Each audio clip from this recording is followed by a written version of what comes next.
누가복음 6장에 있는 말씀 한 절씩 교독하겠습니다. 27절 말씀 제가 먼저 읽을게요. 그러나 너희 듣는 자에게 내가 이르노니 너희 원수를 사랑하며 너희를 미워하는 자를 선대하며 너희를 저주하는 자를 위하여 축복하며 너희를 모독하는 자를 위하여 기도하라. 너희의 이 뺨을 치는 자에게 저 뺨도 돌려대며 내 겉옷을 빼앗는 자에게 속옷도 거절하지 말라. 내게 구하는 자에게 주며 내 것을 가져가는 자에게 다시 달라 하지 말며 남에게 대접을 받고자 하는 대로 너희도 남을 대접하라. 너희가 만일 너희를 사랑하는 자만 사랑하면 칭찬받을 것이 무엇이냐? 죄인들도 사랑하는 자는 사랑하느니라. 너희가 만일 선대하는 자만을 선대하면 칭찬받을 것이 무엇이냐? 죄인들도 이렇게 하느니라. 너희가 밖에 나가라고 사람들에게 구워주면 칭찬받을 것이 무엇이냐? 죄인들도 그만큼 받고자 하여 죄인에게 구워주느니라. 오직 너희는 원수를 사랑하고 선대하며 아무것도 바라지 말고 구워주라. 그리하면 너희 상이 클 것이요 또 지극히 높으신 이의 아들이 되리니 그는 은혜를 모르는 자와 악한 자에게도 인자하시니라. 너희 아버지의 자유로우신 같이 너희도 자유로운 자가 되라. 아멘. 아멘. 오늘은 정말 어려운 말씀을 제가 전해야 하는 시간이 되었습니다. 설교자로서 가끔 그런지 자주 그런지 모르겠지만 피하고 싶은 본문이 있는데 바로 오늘 같은 본문입니다. 왜냐하면 원수를 사랑하시잖아요. 원수를 사랑하라. 혹시 옆에 계신 분 말고 누가 떠오르는 분이 있는지 모르겠습니다만 우리 성도에게 이 원수를 사랑하라 하시는 이 하나님 이 말씀이 이 말이 어려워서 이해하기가 어려운 게 아니라 이게 이 말씀 지키기가 정말 힘들기 때문에 어려운 것입니다. 원수를 사랑하지 못하는 저에게는 정말 할 수만 있으면 피하고 싶은 그런 본문이기도 합니다. 우리가 손양원 목사님이라고 자기의 친아들 둘을 죽인 그 청년을 용서하고 양자로 받아들여서 주의 종으로 키워내는 사랑의 원젓한 이야기를 그 간증을 은혜스럽게 듣기는 했지만 그 이야기는 손 목사님 이야기이지 저는 저의 아이를 죽인 사람을 용서할 수가 없습니다. 입양을 하다니 같은 공간에서 숨쉬기도 힘들 것 같습니다. 이 말씀은 저에게는 정말 불가능한 말씀으로 다가옵니다.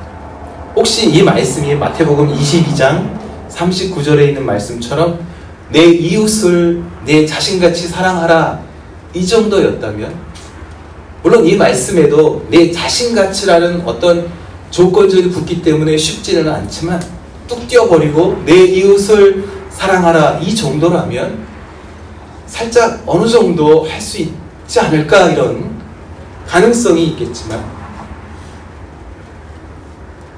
쉽지 않은 말씀입니다. 혹시 나의 사랑하는 가족과 나의 이웃에게 이 말씀을 적용할 수 있지 않을까 우리가 생각하지만 사실 우리의 가족도 우리의 가까운 이웃도 우리를 슬프게 할 때가 있는 것이 사실입니다. 오늘 예수님께서 엄청나게 어려운 말씀을 우리에게 하십니다. 이 누가복음 6장과 병행하는 구절인 마태복음 5장 44절에도 예수님께서 아주 비슷하게 말씀하십니다. 너희 원수를 사랑하며 너희를 박해하는 자를 위하여 기도하라 하십니다. 이 마태복음 5장과 누가복음 6장의 이 두 군데에 있는 이 말씀 모두 다 듣는 모든 인간들이 완수할 수 없는 정말 큰 미션을 우리에게 가르치신 것입니다.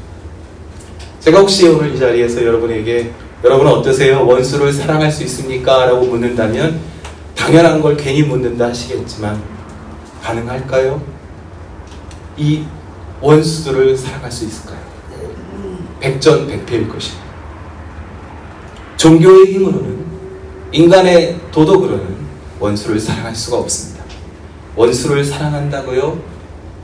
용서할 수도 없고 같은 공간에 숨쉬는 것도 견디기 힘들 것입니다.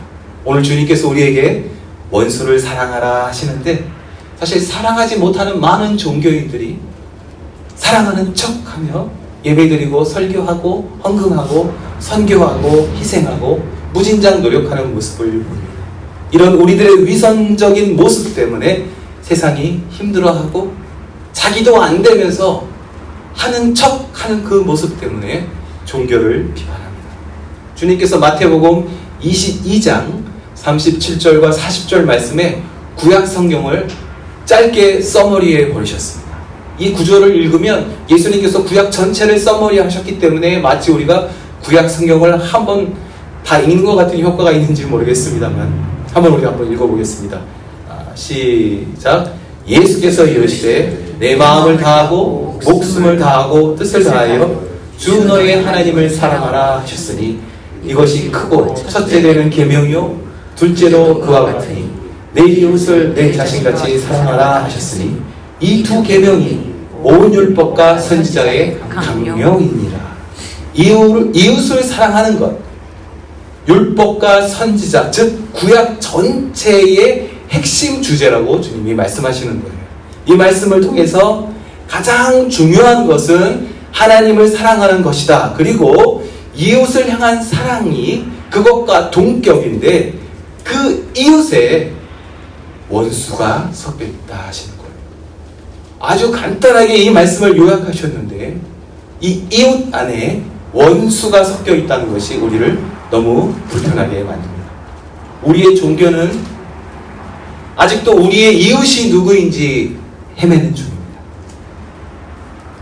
이웃을 찾기만 하면 사랑할 것처럼 찾는 척하면서 순종하지 못하는 모습을 보여줍니다. 마치 무언가 어려운 질문, 대답하기 곤란한 질문을 받으면 그 질문 받은 사람이 시간을 벌기 위해서 그 질문을 다시 한번 반복하듯이 말꼬리 어떤 철학적인 논쟁을 하면서 솔직하게 나 할 수 없어요 고백하지 못하고 여기서 말씀하시는 이웃이 누구인가 찾는 척 논쟁으로 시간을 허비하는 것을 보게 됩니다. 주님께서 그런 우리들에게 레위기를 통해서 중요한 말씀을 하십니다. 레위기 19장에 있는 말씀, 내 이웃을 사랑하기를 내 자신과 같이 사랑하라. 내 이웃을 사랑하기를 내 자신과 같이 사랑하라. 왠지 구약에 있는 말씀은 이런 사랑의 말씀이 아니라 어떤 보복과 어떤 공격적인 말씀일 것 같은데 레위기에 분명하게 내 이웃을 사랑하기를 내 자신과 같이 사랑하라 하셨습니다.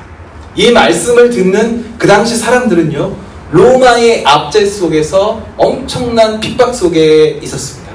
그들을 대하는 종교인들이 백성들을 잘 인도하려고 시작했을 거예요. 말씀에 주석을 달기 시작했습니다. 백성들이 어떻게 하면 이 하나님의 말씀을 잘 이해하고 따라갈까 도와주기 위해서 구약 성경 주석을 만들었는데 미시나라는 구약 성경 주석책이었습니다. 이 레위기의 말씀에 대하여 주석을 다는 어떤 가이드라인을 제시했는데 그 책에 바로 내 이웃은 사랑하고 내 원수는 미워하라 라는 말씀을 주석했던 것입니다. 분명히 본문에는 내 이웃을 사랑하기를 내 자신과 같이 사랑하라 하셨는데 이 미시나 율법주의자들의 그 주석에는 내 이웃은 사랑하고 내 원수는 아니야, 미워해야지.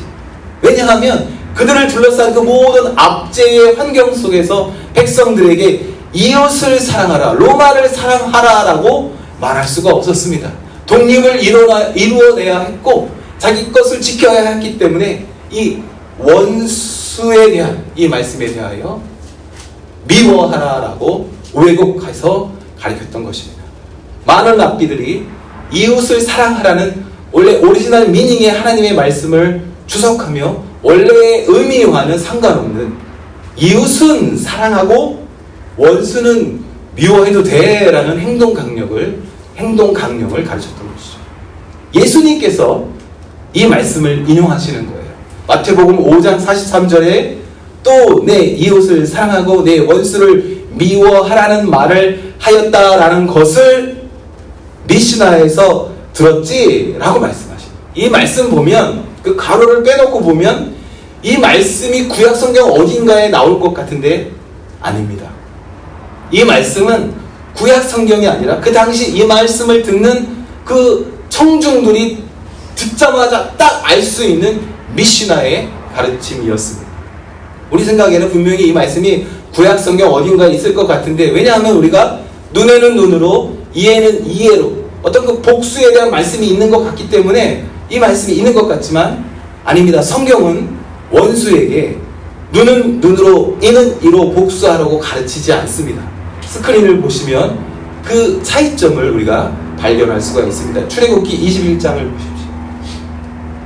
출애굽기 21장 다 같이 한번 읽어보겠습니다. 그러나 다른 해가 있으면 갑되 생명은 생명으로, 눈은 눈으로, 이는 이로, 손은 손으로, 발은 발로, 된 것은 된 것으로, 상하게 한 것은 상함으로, 때린 것은 때림으로 갚을지니라. 분명히 이 말씀에 갚어라, 눈은 눈으로, 이는 이로 이렇게 있는데, 이 말씀을 보십시오. 이 말씀이 복수하라는 의미로 보이십니까? 아니면 배상하라라는 의미로 보이십니까? 다음 구절을 보시면 조금 더 확실해집니다. 레위기 24장에 있는 말씀입니다. 레위기 24장 한번 읽어보겠습니다. 사람이 만일 그의 이웃에게 상해를 입혔으면 그가 행한 대로 그에게 행할 것이니 상처에는 상처로, 눈에는 눈으로, 이에는 이로 갚을지라. 남에게 상해를 입힌 그대로 그에게 그렇게 할 것이라. 예, 분명히 이 두 구절들에는 이에는 이로, 눈에는 눈으로 갚아라 라는 그 말이 있기는 있습니다. 그러나 이 갚아주라 라고 말씀하실 때 이 말씀을 듣는 사람이 피해자가 아니라 가해자에게 말씀하시는 거예요. 지금 피해를 받은 사람에게 너가 피해받은 대로 눈에는 눈으로, 이에는 이로 복수해 라는 말씀이 아니라, 이 말씀은 가해했던 사람에게 너가 저지른 그 잘못에 대하여 피해자를 위해서 정확하게 배상해라 라는 말씀인 것입니다. 이 많은 종교인들이 자기들이 포로로 잡혀갔던 바벨론의 법전, 함무라비 법전에서 잘못 적용한 것입니다. 복수하지 말고 사랑하라 라는 이 오리지널 의미를 굴절시켰던 것입니다. 눈은 눈으로, 이는 이로 배상하세요 라는 이 말씀을 오히려 눈은 눈으로, 이는 이로 복수하라 라고 오해했던 것입니다. 그렇게 말하면 하나님의 은혜를 모르고 어떤 행위에, 어떤 노력에 의지하고 있는 사람들한테는 클리어해지기 때문이었습니다. 그렇게 말해야만 그들이 처한 환경 속에서 로마에서 독립하기도 하고 자기의 기득권을 지킬 수 있고, 자기가 알고 더 많이 알고 있는 종교적인 그 지식에 의한 기득권을 지키기 위해서 백성들에게 그릇된 가르침을 주었던 것입니다. 하나님의 말씀을 자기들이 지킬 수 있을 것 같은 어떤 하나의 규칙으로 굴절시켜서 자기 마음대로 이웃은 사랑하고 원수는 미워하라고 가르쳤던 것입니다. 그러나 우리가 알아야 하는 것은 사람이 자기가 만든 규칙을 지킨다고 구원될 수는 없다는 것입니다. 오늘 예수님께서 바로 이것을 지적하셨습니다.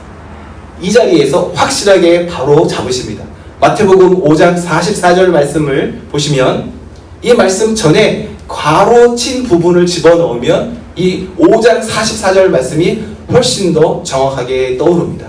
미시나는, 종교인들은, 세상의 종교는 너희에게 이웃은 사랑하고 원수는 미워하라고 하지, 그러나 나는 너희에게 말한다.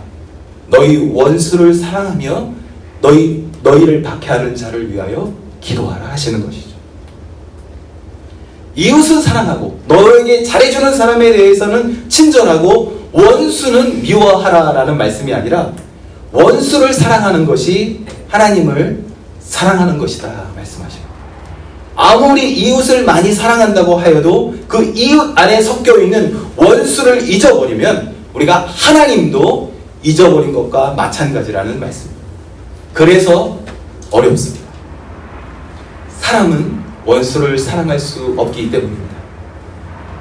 인간의 도덕으로, 종교의 힘으로는 이웃이던 원수던 사실 그 어떤 사람도 사랑할 수 없습니다.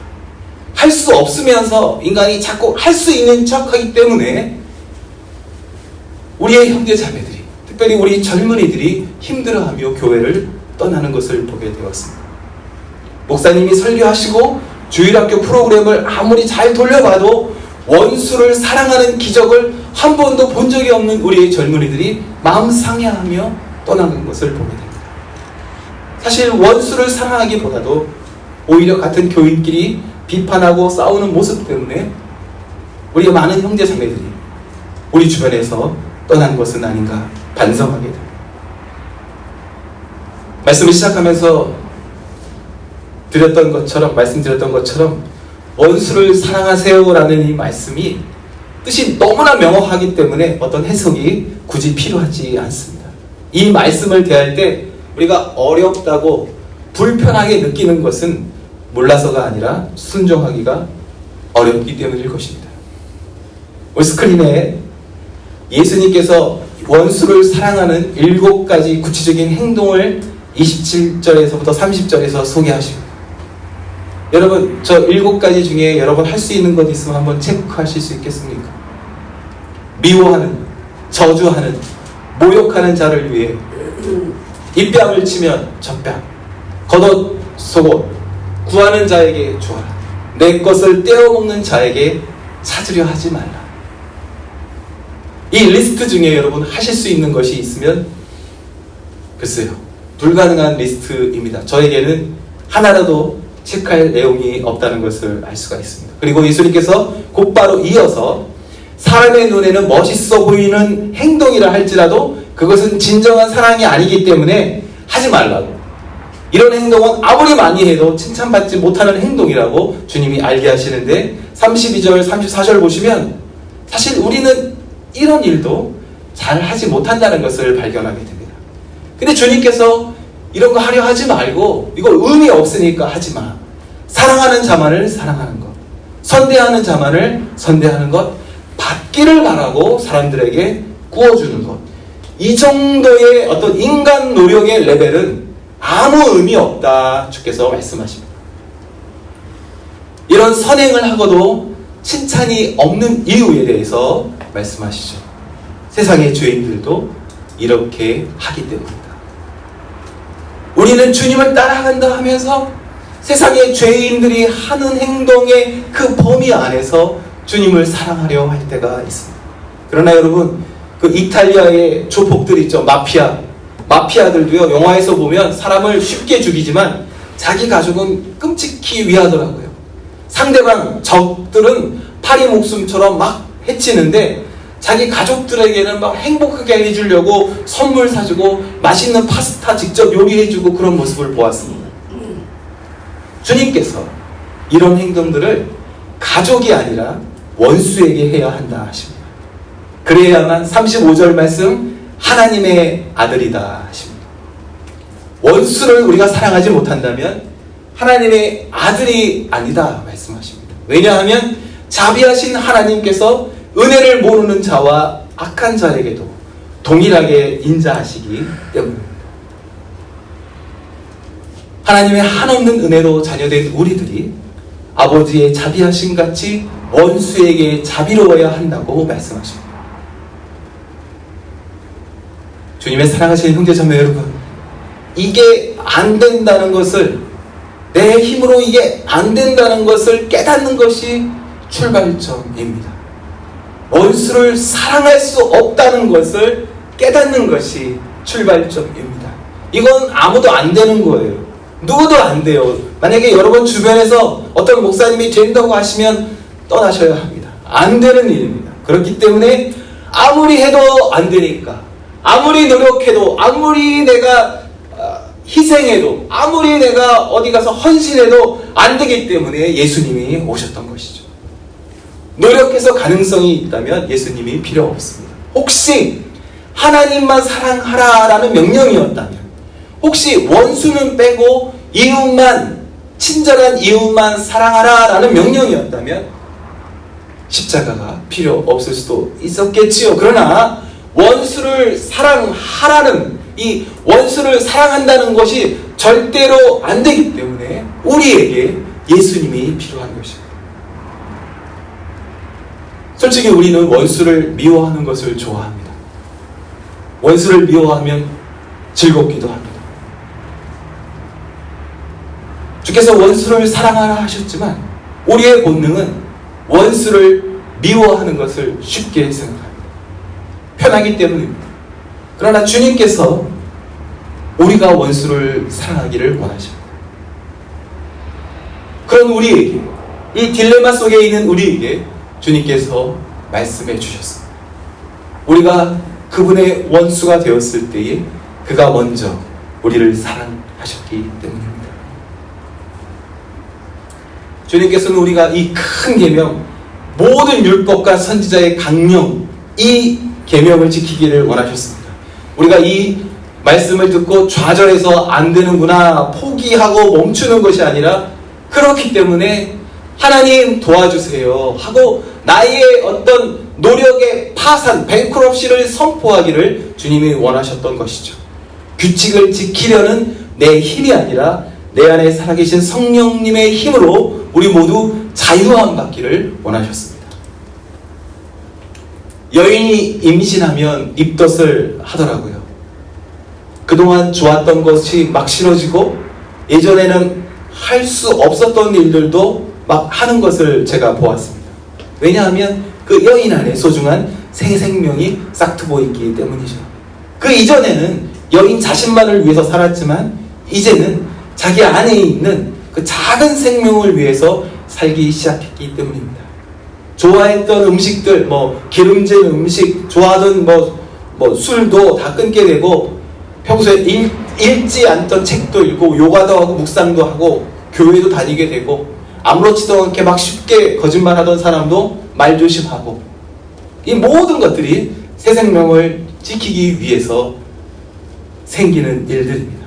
마찬가지로 우리 안에 성령이 일하시기 시작하시면 우리가 그 일을 순종해낼 수가 있습니다. 이게 내가 하는 것이 아니라 내 안에 그분이 일하시는 것에 대하여 내가 증인이 되는 것입니다. 주님께서 우리에게 황금률이라는 규칙을 주셨습니다. 31절 말씀에 남에게 대접을 받고자 하는 대로 너희도 남을 대접하라 하십니다.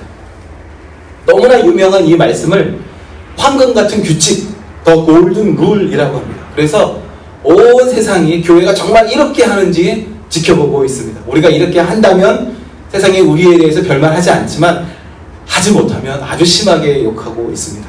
31절 말씀, 남에게 대접을 받고자 하는 대로 너희도 남을 대접하라. 이 말씀을 원어를 찾아서 원어적인 의미로 번역하면 아래 문장과 비슷합니다. 비슷하지만 남에게 대접을 받고자 하는 대로 너희 다 먼저 남에게 행동하라. 두 문장 사이에 살짝 차이점이 있습니다. 첫 문장은 보시면 상대방이 하는 행동에 대해서 내가 어떤 리액트 하는 것으로 읽혀질 수 있지만 이 문장의 오리지널 의미는 그 사람들의 어떤 행동과 상관없이 너가 먼저 하라는 것입니다. 이것이 예수님의 황금률입니다. 그들이 나에게 어떻게 하든지 상관없이 많이 받은 내가 베푸는 것입니다. 그가 내게 나의 정당한 것을 돌려주지 않는다 할지라도 엄청나게 많이 받아버린 나는 그것이 전혀 아쉽지 않은 것입니다. 대접받으려면, 네가 인정받으려면 저 사람이 하는 것처럼 그만큼 너가 하라, 그런 말씀이 아니고 대접과 상관없이 너희가 먼저 기쁘게 선을 행하라 라고 말씀하십니다. 인정받으려고 대접받으려고 하는 행동은 하늘에 상급이 없다 하십니다. 다른 사람이 너에게 한 행동처럼 너도 행동하라가 아니라 남이 그 누구도 아무도 너에게 그렇게 하지 않는다 할지라도 너가 먼저 시작하라라는 황금률을 주셨던 것입니다. 왜냐하면 예수님께서 우리에게 그렇게 하셨기 때문입니다. 우리가 죄인 되었을 때에 그분께서 먼저 우리를 사랑하셨기 때문입니다. 이 여정은 우리가 성령님을 의지할 때 시작됩니다. 내가 내 자신에 대하여 처절히 좌절하며 오직 내 안에 계신 성령님밖에 나를 한 걸음 한 걸음 주님 닮게 할 수 있는 그런 방법은 없습니다 라고 고백할 때 이 일이 시작되게 됩니다. 주님께서 우리가 할 수 없는 것을 하라고 부탁하지 않으셨습니다. 주께서 하라 하신 것은 우리가 할 수 있기 때문에 우리가 그 말씀에 순종하면 할 수 있게 되는 것입니다. 빌립보서 1장 6절 말씀을 다 같이 읽어보겠습니다. 너희 안에서 착한 일을 시작하신 이가 그리스도 예수의 날까지 이루실 줄을 우리가 확신하노라. 아멘. 그분이 이루십니다. 우리가 정한 규칙들이 우리를 구원하지 못합니다.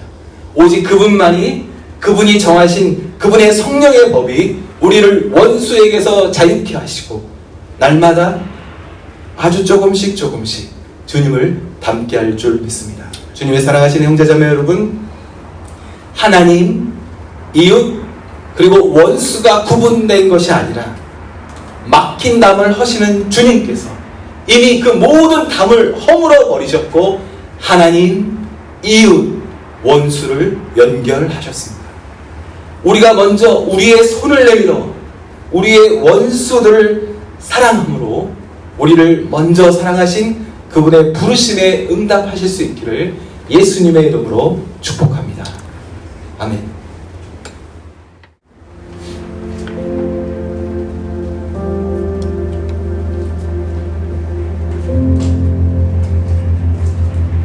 저는 또 실패할 것입니다. 부족하기 때문이죠. 믿음이 부족하고 자꾸 나도 모르게 구습으로 돌아가 나를 의지하려 할 것입니다. 그러나 주님 앞에 예배를 드립니다.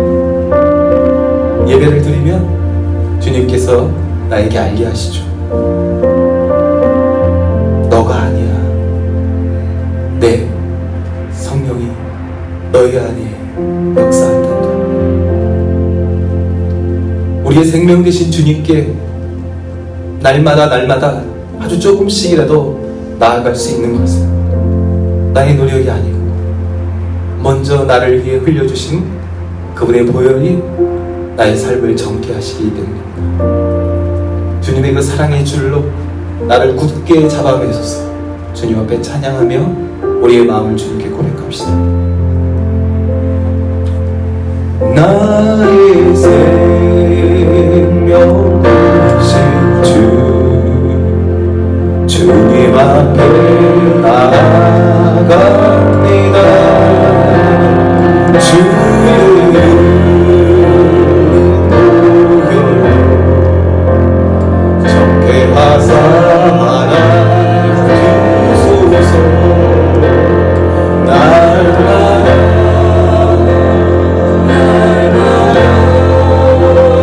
주를 찬송하는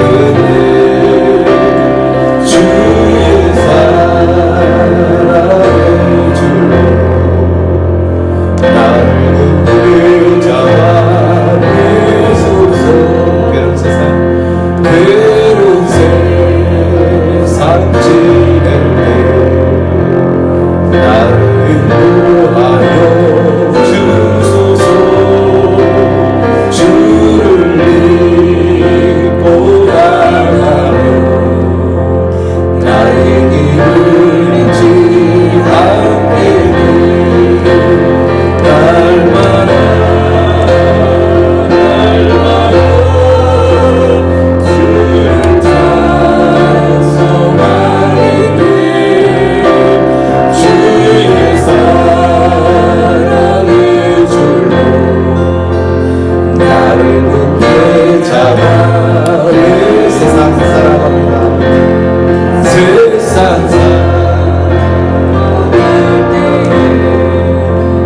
주를 더욱 사랑합니다. 밝고 빛난 전국에 나의 영혼 그동안 날마다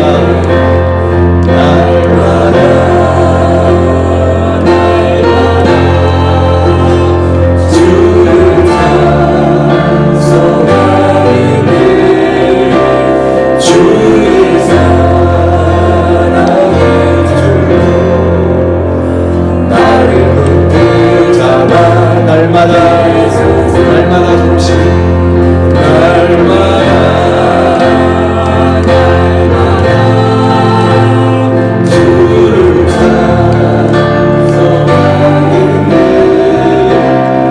주